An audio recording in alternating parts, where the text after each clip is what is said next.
ये बहस तो काफी लंबे समय से चली हुई है। क्या कुदरत ने इंसान के शरीर को मांसाहार यानी नॉन वेज के लिए उपयुक्त बनाया है?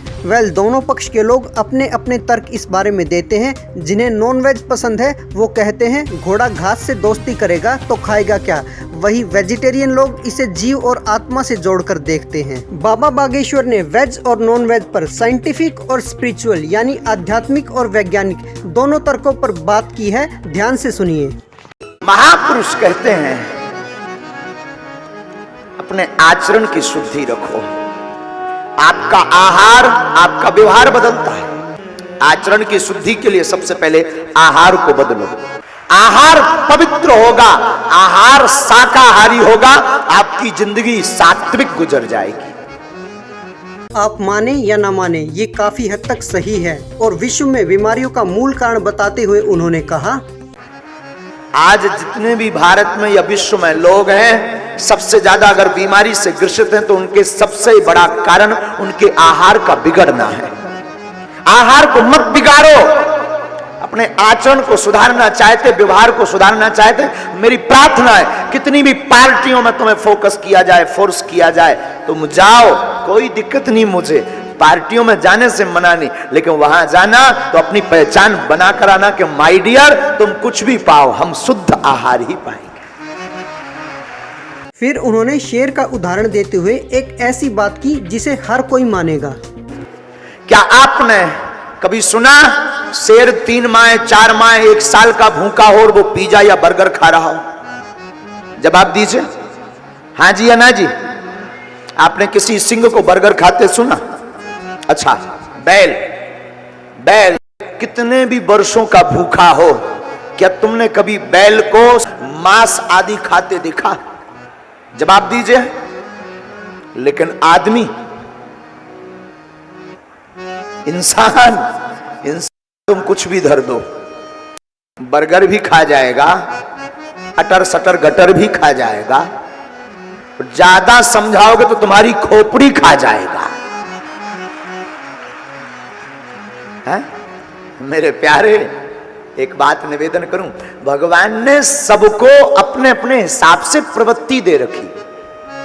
गंदा भोजन हमारी शारीरिक प्रवृत्ति में है ही नहीं। गंदा भोजन तो राक्षसों का है, दानवों का। किसका है? दानवों का। मानवों का भोजन तो शुद्ध आहार है। आहार की शुद्धि करेगा प्यारे, व्यवहार बदल जाएगा। व्यवहार बदलेगा, अच्छे आचरण आएंगे। आचरण आएंगे तो तेरा मन एकदम स्थिर रहने लगेगा। मैं वेज या नॉन वेज का फेवर नहीं करूंगा, लेकिन आपको साइंटिफिक रीजन बताऊंगा। क्या कुदरत ने इंसान के शरीर को नॉन वेज खाने के लिए बनाया है?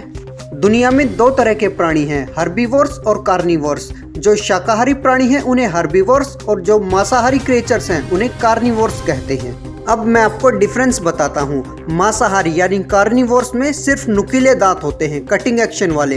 ये खाने को चबा नहीं सकते, इनमें जो लाइन नहीं होती है। उदाहरण के लिए शेर, कुत्ता, बिल्ली, भेड़िया। कुदरत ने इनकी आहार नाल को मांस के लिए उपयुक्त बनाया है। मांसाहारियों की आहार नाल या एलिमेंट्री कैनल उनकी लंबाई की 3 से 4 गुना होती है। वहीं हर्बीवोर्स या शाकाहारियों की आहार नाल की लंबाई उनकी शरीर की 5 से 6 गुना होती है और इंसान की एलिमेंट्री कैनल की लंबाई है 30 से 36 फीट। और शाकाहारियों में जो लाइन होती है यानी ग्राइंडिंग एक्शन भी होता है। वो खाने को काटने के साथ साथ चबा भी सकते हैं, बिल्कुल जैसे इंसान करते हैं। तो पहले पॉइंट से ये प्रूव होता है कि इंसान का शरीर वेजिटेरियन फूड के लिए ज़्यादा उपयुक्त है। अपने पॉइंट को प्रूव करने के लिए मैं आपको एक और लॉजिक देता हूँ। मांसाहारी जीव पानी को चाट कर पीते हैं। अगर आपने शेर को नहीं भी देखा है तो कुत्ते को जरूर देखा होगा, वो जीभ से चाट कर पानी पीता है।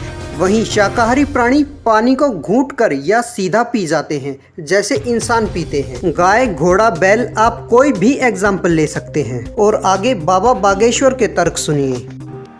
आपका कोई हाथ काटे तो कैसा लगेगा? अच्छा लगेगा या बुरा? बोलो, बुरा लगेगा ना। अच्छा, कोई आपकी उंगली काटे, बढ़िया नमक मिर्चा डाले कटी हुई उंगली पर, कैसा लगेगा? बोलो ना, अच्छा लगेगा? आनंद आएगा क्या? शरीर फड़फड़ाएगा कि नहीं, करंट लगेगा कि नहीं, हाँ जी या ना जी।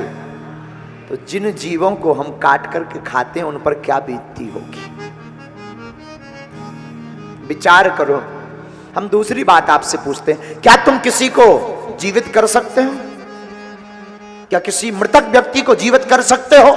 अगर आप मृतक व्यक्ति को जीवित नहीं कर सकते तो ये अधिकार तुम्हें किसने दिया कि जिंदा व्यक्ति को मार दिया जाए? अगर आप जीवित नहीं कर सकते, ये क्षमता नहीं है, तो मारने का अधिकार आपको किसने दिया है? कौन ही आपको अधिकार देकर गया कि जीवों को मारो, जीवों की हिंसा करो, जीवों को मार करके खाओ? मेरे साधु, किसी ने अधिकार नहीं दिया कि स्वप्न में भी भूल कर भी किसी भी जीव की हिंसा मत करना। स्वप्न में भी भूल कर भी तुम किसी जीव की हिंसा मत करना। जीव की हिंसा करोगे घाटा खाओगे, आज नहीं तो कल खाओगे। ये संसार कर्म प्रधान है, लौट करके आता है। आज जो तुमने किया है कल तुम्हें भोगना पड़ेगा। तुम्हें लगता है ईश्वर नहीं देख रहा, तुम्हें लगता है कोई नहीं देख रहा, तुम्हें लगता है कि हम तो बहुत बंद कमरे में बंद पर्दे में काम कर रहे हैं, हमें कोई नहीं देख रहा। ये प्यारे तेरी भूल है, ये तुम्हारी एक सठता है, ये तुम्हारी अज्ञानता है। वो जो दुनिया को बना रखा जिसने, वो सब कुछ हर पल देख रहा है। चाहे आप अध्यात्म को मानो या साइंस को, दोनों तर्क इस वीडियो में मैंने आपको दे दिए हैं। एक और डिटेल्ड वीडियो इस टॉपिक पर मैं लेकर आने वाला हूं। अगर दी गई जानकारियां आपको अच्छी लगी हो तो चैनल सब्सक्राइब करें और हो सके उतना इस वीडियो को शेयर करें। Thank you. और अंत में यही अनुरोध है, भूल कर भी किसी जीव की हिंसा ना करें।